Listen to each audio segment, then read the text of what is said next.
Hello everybody, today we will discuss about Clomiphene Citrate. Clomiphene Citrate is an ovulation inducing drug commonly used in treatment of infertility, mostly due to anovulation.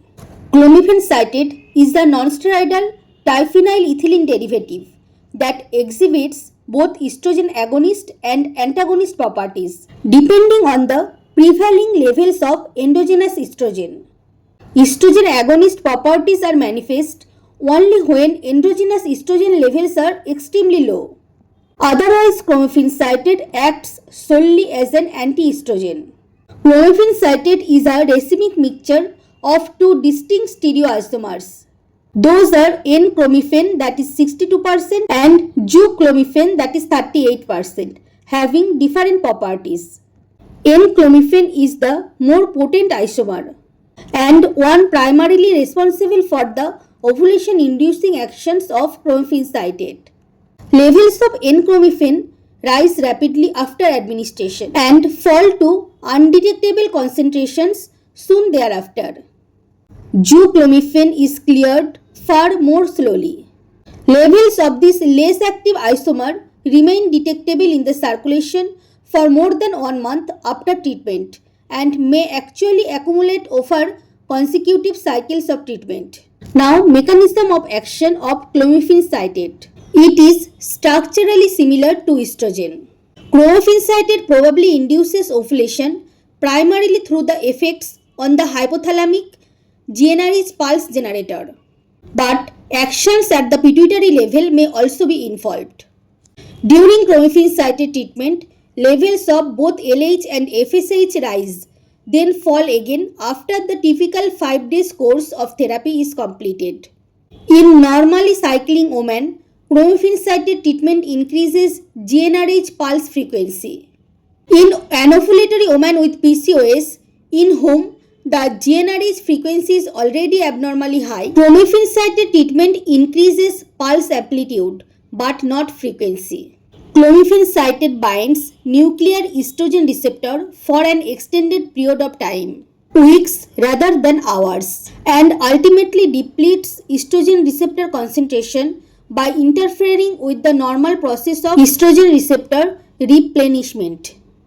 Depletion of hypothalamic estrogen receptor prevents correct interpretation of circulating estrogen levels. Estrogen concentrations are falsely perceived as low. Now, uses of Clomiphene Citrate in females. It is used in anovulatory infertility, PCOS, anovulatory dysfunctional uterine bleeding, and oocyte harvesting before in vitro fertilization. And in case of male, Clomiphene Citrate is used in case of oligospermia. Now, preparations available: 50 or 100 mg tablet for females and 25 mg for males. Now, treatment protocols of Clomiphene Citrate. Standard protocol. Clomiphene Citrate is administered orally starting on the 3rd to 5th day after the onset of spontaneous or progestin-induced menses. Treatment typically begins with a single 50 mg tablet daily for 5 consecutive days, like cycle days 3 to 7 or 5 to 9. Increasing by 50 mg increments in subsequent cycles until ovulation is induced. The effective dose of Clomiphene Citrate ranges from 50 to 150 mg per day. Most women respond to treatment with the starting dose of 50 mg.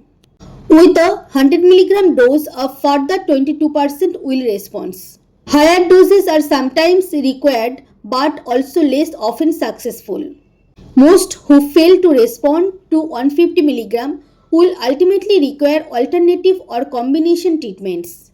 It is important to note that once the effective dose of Clomiphene Citrate is established, there is no indication for further increments unless the ovulatory response is lost.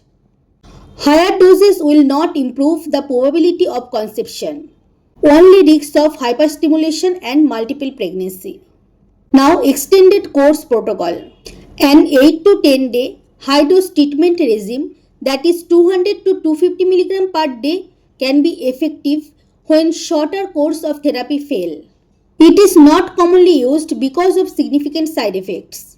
Now, combination treatment regimes. Many women who prove resistant or refractory to standard clomiphene citrate treatment regimes will ovulate in response to following combination treatment regimes.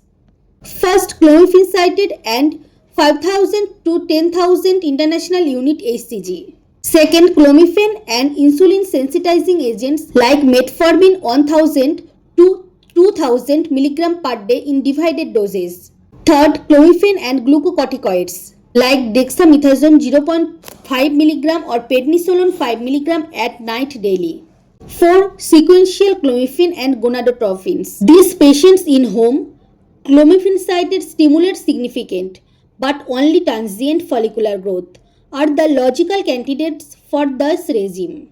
In this regime, clomiphene citrate treatment, that is 50 to 100 mg per day, is immediately followed by low dose FSH. Now, what is clomiphene failure? First, absence of pregnancy despite ovulation with clomiphene citrate. Second, causes of cervical and endometrial changes. Third, low fertilization rate. And fourth, variable implantation rate and deficient corpus luteum function. What is clomiphene resistant? That is absence of follicular development on TVS with concomitant failure of E2 levels to rise. After treatment with clomiphene citrate, that is 100 mg for 5 days in 3 cycles. It is seen in 20 to 25% cases. Now, treatment monitoring during clomiphene citrate therapy. First, most commonly used method is transvaginal sonography. Second, serial transvaginal sonography can reveal size, number of developing follicles, and provide presumptive evidence of ovulation. Those are progressive follicular growth, sudden collapse of the pre-ovulatory failure, third, an increase in cul-de-sac fluid volume. Now, luteinization. Luteinization is the loss of clearly defined follicular margins and appearance of internal echoes. Now, contraindications of clomiphene citrate. First, ovarian cysts or tumors, ovarian failure, hepatic dysfunction, and occlusion of visual symptoms. Side effects of clomiphene citrate. First, vasomotor flashes, that is hot flashes, breast tenderness, pelvic discomfort, nausea and visual disturbances, blurred or double vision, scotomata, and light sensitivity. Whenever visual disturbances are identified, it is prudent to stop treatment and consider alternative methods of ovulation induction. Thank you for listening. Thank you.